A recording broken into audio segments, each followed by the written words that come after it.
Today I'm going to show you guys how to do a compression test on a 2001 Mazda Miata. A compression test basically tests the amount of pressure in the cylinders during the compression stroke of your combustion cycle. This is useful because you have a factory specification for those cylinder pressures, and if you're not getting those pressures, it can indicate something like a blown head gasket, your timing being off, bad valve seals, bad piston rings, something like that. So it's a good tool to be able to diagnose the health of your engine. The first thing that you're going to do is you're going to come over to your fuse box under the hood, and you are going to pull out your fuel injection fuse, which is this second one in right there. So you're going to go ahead and just pull that one out. And what that's going to do is it's going to stop the fuel injectors from firing. The next thing you're going to do is you're going to unplug these coil packs by just unplugging this plug and that plug right there, which is going to unplug your factory coil packs from the wiring harness. You're going to be removing all of this assembly from the engine, but you don't want these coil packs to be getting the power to fire and just sort of dry firing without a spark plug to be able to push that force through, because it can cause you to burn out those coil packs. So make sure that these are unplugged. Once you get those unplugged, there are four 10mm bolts holding the coil packs to the valve cover. You're going to want to remove those next. With all the bolts out, you should be able to just pull out these spark plug leads. Ouch. Hot. Pop. Come on, it's hard to do with one hand. Wow, these must be good spark plug wires then. With these spark plugs popped out of their spots, if you have a factory strut tower brace like I do, you're going to have to disconnect this wire from the coil pack just to be able to get those two out. But the next step is just to remove all this stuff out of the engine. So here are the coil packs and plug wires out of the car. That's the order that they go in, from front to rear of the engine. The next step is to remove the spark plugs from each one of your cylinders. Now is a good time to inspect, see if you see any oil around the spark plugs, which would indicate a bad valve cover seal. At this point, once you get your spark plugs out, you want to inspect them, see how healthy they are. These seem like they're okay. Borderline maybe running a little lean, but it looks healthy.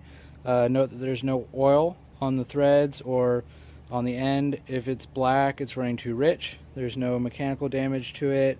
And these spark plugs are relatively new. They're only a couple thousand miles old, so I'm going to put them back in.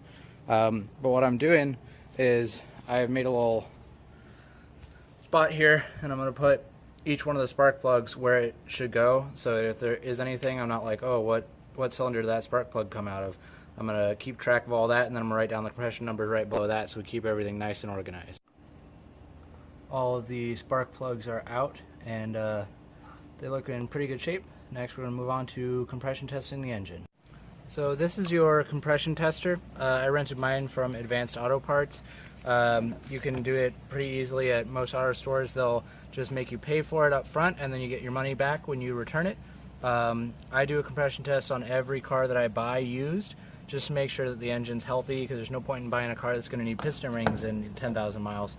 All these parts fit together. This screws onto there, this goes into there, and then you got your gauge and your pressure release valve that'll show you how much pressure is in your engine. So just double check that you've got your coil packs unplugged, you've got your fuel injector fuse pulled so that the injectors aren't squirting any fuel into there. So the only thing in this piston, no fuel, no spark, it's only going to be the cylinder pressure. Just throw this in lightly. You don't have to super crank it down in there, just hand tight. You just want to check, push that, make sure it's empty, and then you're going to need an assistant, somebody to crank the car for you. Just hold the throttle wide open. You need to floor it, and then just crank the car, push in the clutch, crank the key until I tell you to stop. Go ahead. Yes.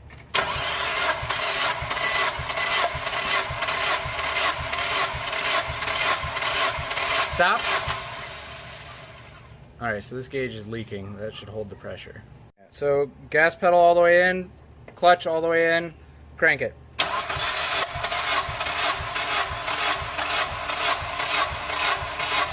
All right, stop. So this is a working gauge. See, it's still holding the pressure. It's at like 192-ish. Gonna go ahead and mark that down on our list. All right, go ahead, gas in, clutch in, crank it.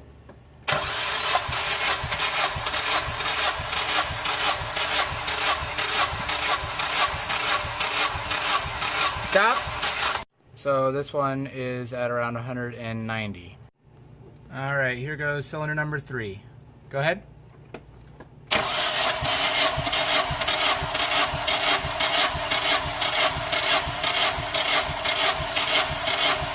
Stop. All right, so that one's about 190 as well. All right, cylinder 4. Go ahead.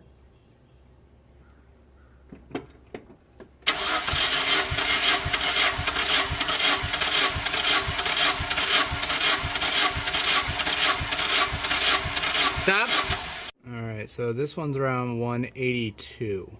So here are our numbers: 192, 190, 190, and then we have a 182. That is not good. It's not too far off. But what we're gonna do is you can put like a cap full of oil into that cylinder and then do the test again. If the test is a lot higher, then you might have bad piston rings. So this is wet compression test cylinder 4, and we're going to test it back to number 1. Go ahead.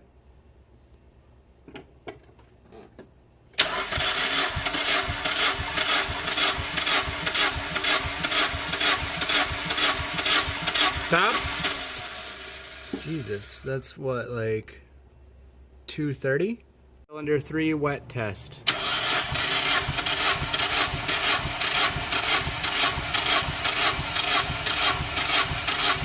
Stop. All right, so it's about 225. Wet test cylinder 2. Go ahead.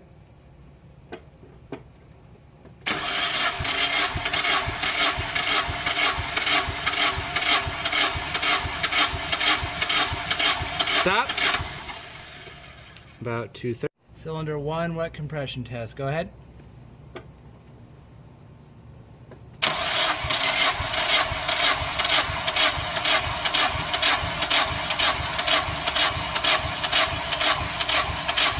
All right, stop. About 125. Now I'm going to go back and test the cylinders that were low, just in case it was a fluke. So from the factory, the 2001 to 2005 Miatas came with 198 compression per cylinder. The low side, if you need a rebuild, the lowest that you can go is 146. If it's down to 146, you need to rebuild your engine. Differences between the cylinders are also important. As you see, all these three are very close. That one's a little bit further away. I think the difference is if it's 20% lower per cylinder, so if this one was like 170, then there would be an issue, but this one's close enough where you just want to keep an eye on it. That's not the best, but it's not a super bad thing. The wet compression numbers are very similar, which is a good sign. That means that the piston rings are all about the same amount of wear. So overall, this engine's still pretty healthy. It's only about 8 points away from what it came from the factory with on most of the cylinders, and it's 17 years old.